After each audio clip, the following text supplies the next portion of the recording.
ए जी, देखी ना काहे तो जी बड़ा घबराता। अभी ले बबी घरे ना आई। अरे डॉली के मम्मी तू काहे चिंता करता रू। अरे रास्ता में केहू मिल गई हुई बबी आ जाए। अरे ना जी, जुग जमाना के देख के बड़ा डर लागता।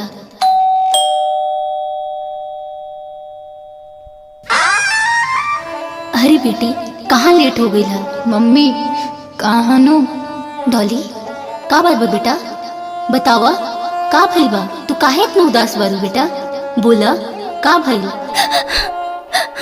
डॉली का बात बा बेटा, बोला। मम्मी हम सुबह दौड़त रहनी अनाथ तो बगल के चाचा जी का तनी के तारा बस के सब काम नहीं खे, तू घरे जाके चूल्हा चौका करा। ऐसा ने कौन काम बा जो लड़का कर सकता लड़की ना? बोला माँ। अरे पागल, ते में रोला के कोनो बात नहीं की। तू आज चला देवी मैया के दरबार में, देवी मैया थारा पर विचार करी हन।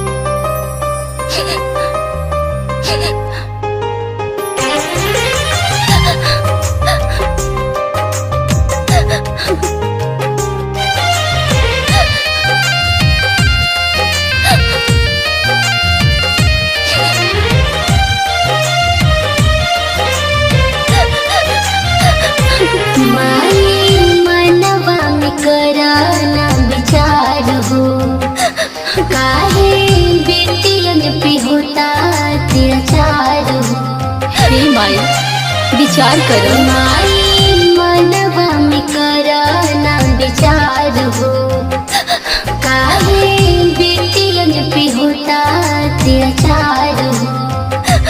लोगवा हिंद काहे देखत औरत जतियों के बाल, लोगवा हिंद काहे देखत औरत जतियों के बाद। जितना बेटा के हक उतना बेटियों के बाद, जितना बेटा के हक उतना बेटियों के बाद।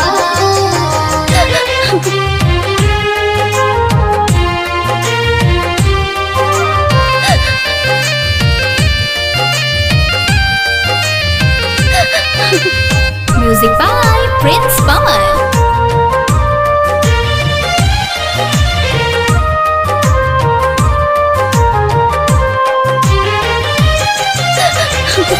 बेटी ही अंगना के तुलसी कहानी, देवी के रूप में घर घर पूजाली। माँ बेटी ही अंगना के तुलसी कहानी, देवी के रूप में घर घर पूजाली।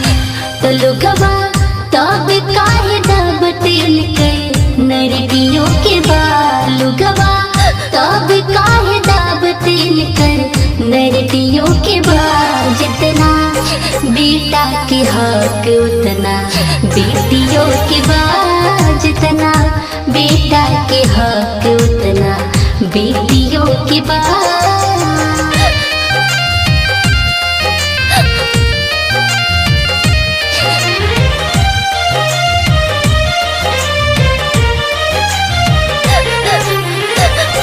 धर्म के नाम पे होता दुष्कर्म, पापियन के पाप के ताप से धरती होली गरम। धर्म के नाम पे होता दुष्कर्म, पापियन के पाप के ताप से धरती होली गरम। तकांड कलयुग में दुशासन सन के चलतियों के बाद, कांड कलयुग में दुशासन सन के चलतियों के बाद। जितना बेटा के हक उतना बेटियों के बाद, जितना बेटा के हक उतना बेटियों के बाद।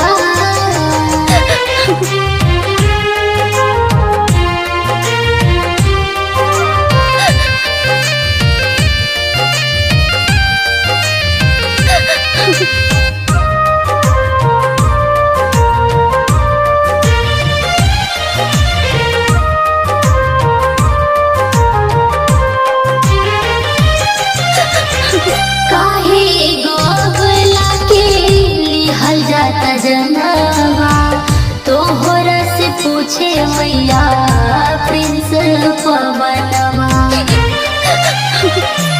ओ काहे एगो अबला के लिहल जात जनवा तोहरा से पूछे मैया प्रिंस पवनवा तई जते डोली के माई नाही सेतियों के बाई जते डोली के माई नाही सेतियों के बाई जितना बेटा के हक उतना बेटियों के बाई जितना बेटा के हक उतना बेटियों के बाई